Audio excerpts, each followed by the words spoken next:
much for getting their shit tonight. Who am I to question Mr. Gaffney and Mr. McBride, two of my favorite poets?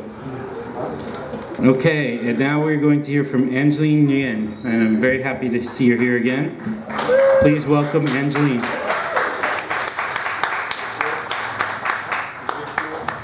Hello. I'm a little shorter than this. Can I? Sorry. Yay. Is that better? Wonderful, thank you. So, I have an announcement to make, and I guess I will make it first because the poems I'm going to be reading have to do with a theme, which is mental illness. And this Sunday is the NAMI Walk Northwest, which is happening down in Portland. And there we will be having a walk that will be for awareness of mental illness and also a fundraiser for NAMI, which is the National Alliance of Mental Illness. And I need donations. That'd be great. So I have brought with me some incentives, and so if you are able to make a $10 donation, I have some things like earrings and bracelets. And if you can make a $20 donation, I have some necklaces and candles, weirdly enough. So if you could see me afterwards, that would be lovely. Or if you could come out for the walk, that'd be even better. So I'd love to see anyone there. And so this first poem I am reading, I have a very, very, very rough draft of, and I may get confused because I circled things and drew arrows, so please forgive me if it sounds really sad and messed up. Okay.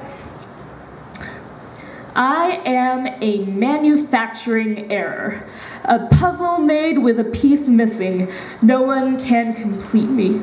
I will be single forever. I will die alone because that's what people do. At least that's what my friends and I mean when we joke about becoming the crazy cat lady. When the engagement photos and baby announcements on Facebook remind us of our own socially challenged network. While the crazy cat lady image is for them humorous, a humorous side to loneliness, it will always remind me of a loneliness that I felt so deeply that every missing puzzle piece taped together couldn't span the gap between me and we. For me, the crazy cat lady not only has one name, but many. I was introduced to my new roommate with one name, but she went by another. Leslie chose to be called Sammy, unlike how someone with a mental illness is called crazy without choosing so. Because that's what people do. Sammy had 10 cats, well 5, but 2 had kittens, and until she could toss them into a motherless world, she had 10. So another resident decided that the total was greater than the sum of its parts, and called her a hoarder, because that's what people do. Sammy also had a dog she called G.O.D., which really confused the supervisor of art time when she wrote its name on a scratch board. Sammy was a little like a dog in that she needed attention and her voice had a bit of a whine to it that fit her tendency to complain. Once, she cut her head on the windowsill and the nurses told her to quiet down, not being able to tell the difference in her complaints. It wasn't until she came to me and I went to the nurse that she got help, for boys who cry wolf eventually are no longer heard, because that's what people do. Hide yourself away for long enough, and none of your friends notice when you spend 5 days in the adult psychiatric unit, a few miles from your university. So, what names have I been given already? And what names will I earn later? Maybe I will become a crazy cat lady. Or maybe I'll find a meaning beyond any name I may be called. I heard that's what people do.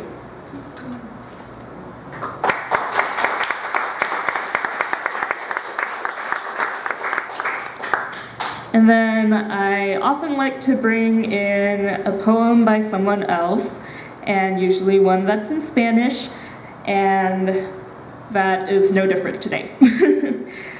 So I will read it first in the original Spanish and then a translation.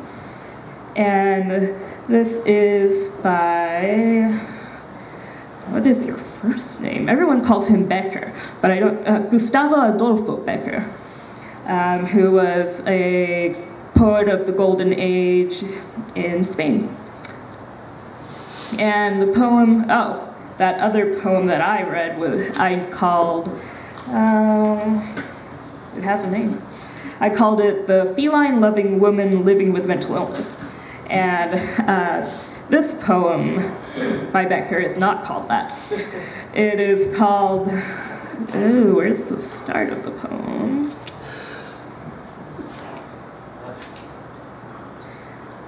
Olas gigantes que os rompes remando. Actually, that's the first line, which means there wasn't a title. So forget I said that. So here goes the poem.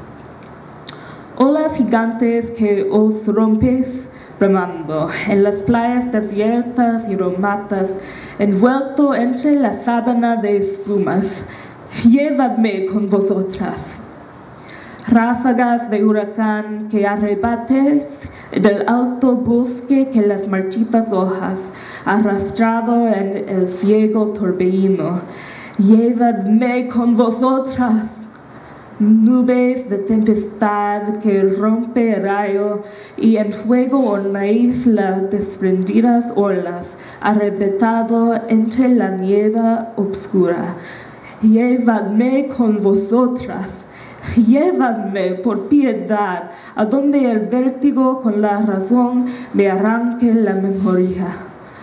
Por piedad. Tengo miedo de quedarme con mi dolor a solas. And the translation is by John Haynes. Great waves breaking with a roar on shores desolate and remote. Wrap me in a sheet of foam. Take me with you. Gusts of the hurricane snatching the tall woods, shrunken leaves. Drag me in the whirlwind. Carry me with you. Storm clouds broken with lightning, whose edges are ragged with fire. Fold me in a sunless mist. Carry me away. Take me, for pity, someplace where, senseless, I won't remember. Have mercy. I'm afraid to be alone with my grief.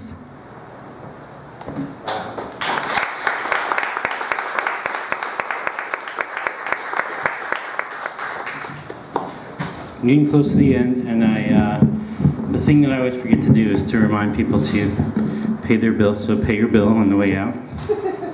So I'm going to say that now because in the excitement of the ending of the evening, I may forget. And now let's please say hello to Russ. Come on up, Russ.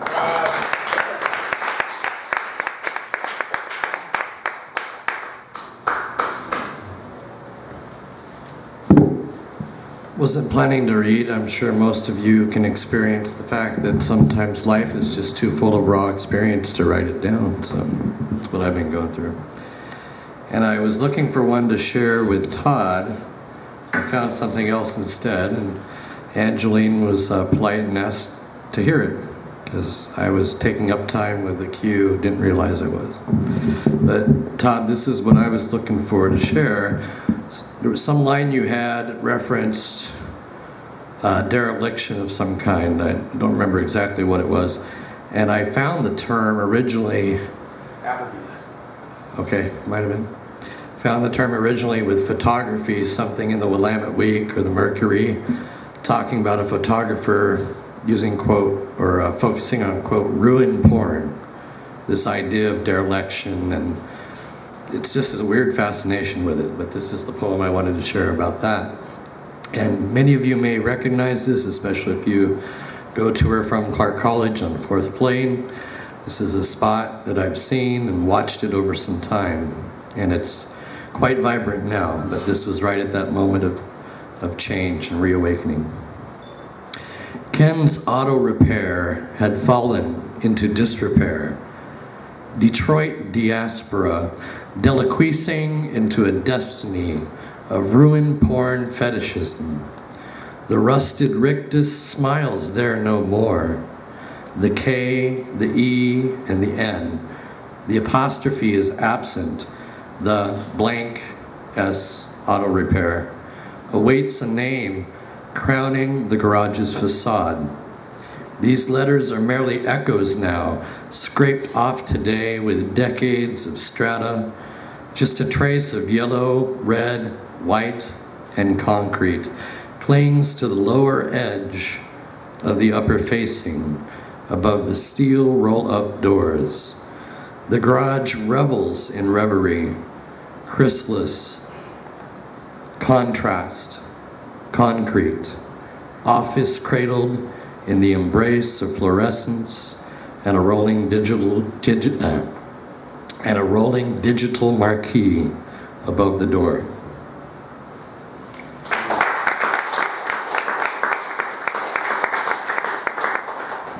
And it now seems to be a very thriving mechanics business for Latino, mostly Latino clientele and Latino owner, I believe. Always busy. Yeah. And this is sailing down the Big Muggy. So I did visit Indiana a few summers back. I didn't grow up there. I've heard about it. Got to experience a little bit myself. So there's a reference to the Big Muddy. I surrender to exhaustion as Alfred Hitchcock presents a tale in which she believes a myth where two genders exist and women are encouraged to read and write. I lose the plot to my own horizontality. I awake feeling fine, or so I thought. It wasn't like the previous 2 mornings, waking with biological necessities veiled in sweat and clogged with crabbiness, sniping about a string of little things. Not my way to start a day. I begin the preparations for my ritual: compost the grounds, wash the filter, boil the water, select the mug, grind the beans. 3 heaping spoons of cocoa into the expectant receptacle. The water ready, pour into the topper through gold-toned sieve. Wait, roll a smoke. Lift topper, stir, wait, select a truffle or square, wait, select book. All the ritual components ready, I convey them and myself to the chair and table outside. I have barely lit my cigarillo when I am overwhelmed. My barometer wonky, my thermometer addled. It is hotter on the other side of the threshold than here, where the air moves soothingly and the clouds threaten what will prove to be but a bluff. The smoke goes out. I am overcome by headache and pangs of cycling, though fleeting nausea. I consider scrapping the day, calling my client to counsel. I pause the ritual, bringing the components back inside. I suspect a tepid shower might cure my condition. The balm proves beneficial. I rejoin my ritual and decide to continue the day and dip my toe in the Big Muggy. August is here for the 2nd time, or still, having begun late in June. Although there is currently a sunny, cool mid-70s respite, it seems likely the days will keep cooking on through till the days give way to autumn. The reprise of an Indian summer looks unlikely to find a solitary spot on the marquee, more so to be a capstone of a sordid, soppy summer. So thank you. That was last summer's weather.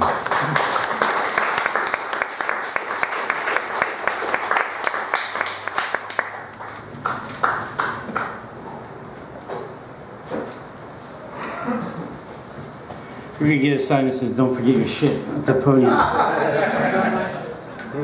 I forgot all my shit. I like to tell people that I'm a writer because they can't remember shit. If I don't write it down, it never happens, really. That's what happens. Let's see here. I'm making a decision. Bad form, I know.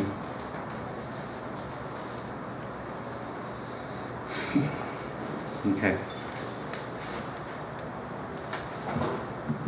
I'm going to read two. The first one's called "We'll Party in Heaven." Some of you may be in this poem. I've been in a perpetual dither of late. It's the guy I've been banging. See, I'm the star of a one-woman, multi-man variety show. I never had any pink beams or anything. Brought into the pink. Sonic connection to landscape. Sonically pleasing. 2 nods, 2 landscapes, rampant seriality. Sort of re-entry problems. Silly putty affinities. Seemed like everyone, even the moon, was happy and drunk. The universe is a wondrous thing. I shall cogitate upon it. Life is limited, crazy blurry. Everything is slippery, phenomenal specks of light. Language can't type. Everybody's been bit by something poisonous, a panopticon of literacy. He basically educated me so he could talk to me, not really knowing how to language that. A true Bronx mantra. Made me wish for a village. Everything you say will be stolen.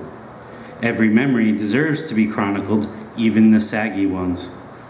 Mine are not necessarily cheerful, but they have green in them. I am always naked. Aim for their third eye. I'll do truth and beauty.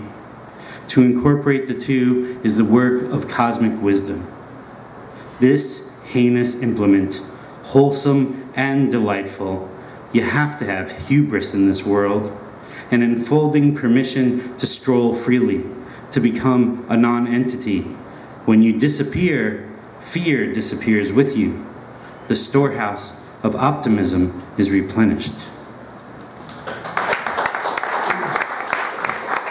We'll party in heaven. If not here, definitely in heaven. You know, books of poetry with tables of contents are a good idea. This tells me that I'm on page 63. So this was the Cascade Journal of the Washington Poets Association. I have no idea whether the Washington Poets Association even exists anymore. When I was a member of it, it was like a rapidly sinking ship, but it's possible that it's still around.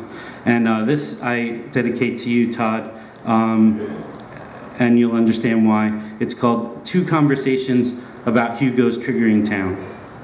1. Everything dissolves into the perception that initiates the poem. Michael McClure. An obsessive particularity as heady as a fever dream, a town as solid yet as unreal as the houses and shops and silos that were past train window curio frame. The stage is set. The passengers are ablaze. The woman next to you slips her serpentine fingers inside her loose blouse to rub her collarbone in search of an answer. Nubile tattoo apprentices prefer pubic beards to organic line cutters. Say that 7 times fast. Nubile tattoo apprentices prefer pubic beards to organic line cutters, as we magpies take it all in. Invent stories for the virtual children at our feet, a very serious business, except when it isn't. That's part 1. Here's part 2. Also begins with a quotation. The mind is like a field. Sow a Buddha seed in that field. Thich Nhat Hanh. There is a purity in suggestion that proclamation can't touch. Seeds planted firmly, quietly into angry ears will soon bear fruit. The spin of a skateboarder clipped by a red truck speeding through Bellevue triggers tornado memories of finches batted to death by a playful cat who had waited patiently on a windowsill plotting. Thank you.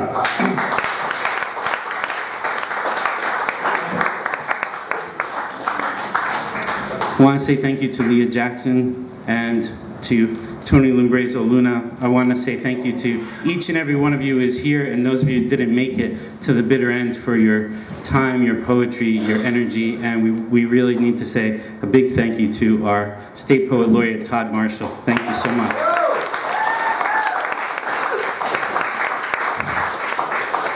Next month, and there are flyers up here, we will have Jody Marion, who is a local poet, and we look forward to having her here. I believe that's June 9, but the flyers are right here. There's also a clipboard if you would like to receive notices about poetry events in Portland and Vancouver.